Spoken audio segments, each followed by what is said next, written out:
आज हम डिस्कस करते हैं ओम्स लॉ के बारे में। What is Ohm's law? Ohm's law अगर आपको इंटरव्यू में अगर पूछते हैं कि ओम्स लॉ किसी ने बनाया है, तो ये हमारे जॉर्ज साइमन ओम्स जी ने बनाए हैं, जिन्होंने हमको वोल्टेज, करंट और रेजिस्टेंस की रिलेशनशिप के बारे में बताया है और उसके ऊपर हमें फॉर्मूले दिए हैं। अब हम जानते हैं कि इसके स्टेटमेंट्स के बारे में। इन्होंने जो स्टेटमेंट दिया है, आप इंग्लिश में ये स्टेटमेंट लिखा हूँ, इसको आप इंटरव्यू में भी यूज़ कर सकते हैं अगर इंग्लिश में इंटरव्यू दे रहे हो तो। अब इसको हम हिंदी में जानते हैं। The amount of current is proportional to the voltage applied to the circuit.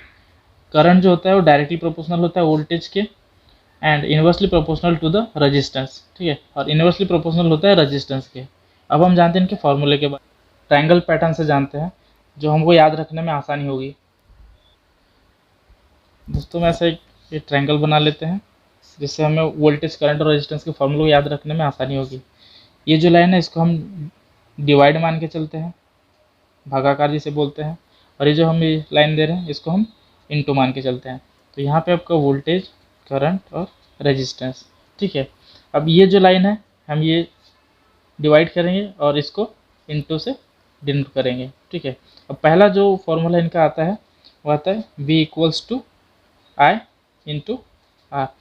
तो ये जो V है, ये V यहाँ से आया है। ठीक है, अब ये ऊपर में है। अब उसके बाद में हम इस लाइन को क्या मानते हैं? डिवाइड, है ना, इसको भागाकार करते हैं।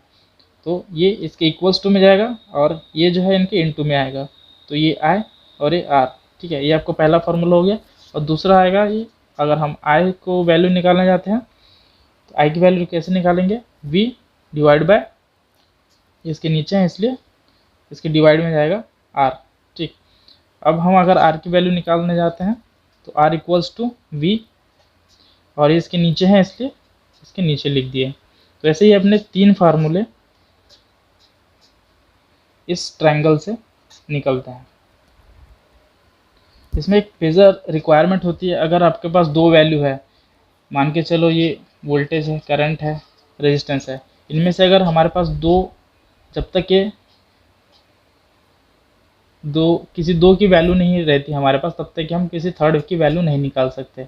ओके, जैसे अगर वोल्टेज है हमारे पास और करंट है तो हम इसकी रेजिस्टेंस की वैल्यू निकाल सकते हैं। अगर रेजिस्टेंस और करंट है तो हम वोल्टेज निकाल सकते हैं। वोल्टेज और रेजिस्टेंस है तो हम करंट निकाल सकते हैं। ठीक है, वैसे ही हम इसको एग्जांपल से समझते हैं। हमारे पास अगर करंट की वैल्यू दी गई है, हमारे पास मान के हम लेते हैं कि 3.2 एम्पियर हमारे पास करंट है, और रेजिस्टेंस की वैल्यू हम ले लेते हैं 50 ओम। ओके, हमारे पास 2 वैल्यू है, करंट और रेजिस्टेंस, तो हम वोल्टेज निकालते हैं। ठीक है, अगर हमारे पास 2 वैल्यू है तो हमारे पास वोल्टेज निकालेंगे। तो V इक्वल्स टू I की वैल्यू कितनी है हमारे पास? 3.2 एम्पियर, इनटू में आएगा रेजिस्टेंस आपका 50 ओम। ओके, तो इसका कैलकुलेशन करके निकालते हैं। तो मैं पहले कैलकुलेशन करके रखा हूँ 160 वोल्ट। ओके, तो ये हमारे पास वोल्टेज की वैल्यू मिल गई।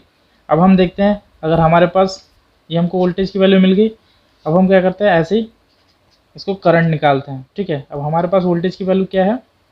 160 वोल्ट। ओके, और हमारे पास रेजिस्टेंस की वैल्यू है 50 ओम। तो इसकी वैल्यू निकलेगी हमारे पास 160 volt by 50 ohm equals to होगा इसका 3.2 एम्पियर। ओके, अब हम ऐसे ही इसको रेजिस्टेंस की वैल्यू निकालते हैं। हमारे पास वोल्टेज की वैल्यू है 160 वोल्ट और हमारे पास करंट की वैल्यू है 3.2 एम्पियर इक्वल्स टू, अब इसकी वैल्यू भी सेम निकलेगी कितनी? 50 ओहम।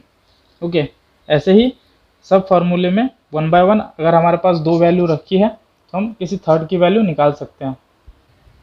दोस्तों, अगर आप वोल्टेज, करंट और रेजिस्टेंस के बारे में डिटेल में जानना चाहते हैं तो डिस्क्रिप्शन में मैंने लिंक दे दिया है, वहाँ जाके आप चेकआउट कर सकते हैं। अगर वीडियो अच्छी लगी हो तो लाइक और सब्सक्राइब करें, और अगर कुछ क्वेश्चन हो तो मुझे कमेंट बॉक्स में कमेंट करके ज़रूर बताएं, मैं उसका आंसर ज़रूर दूंगा। धन्यवाद।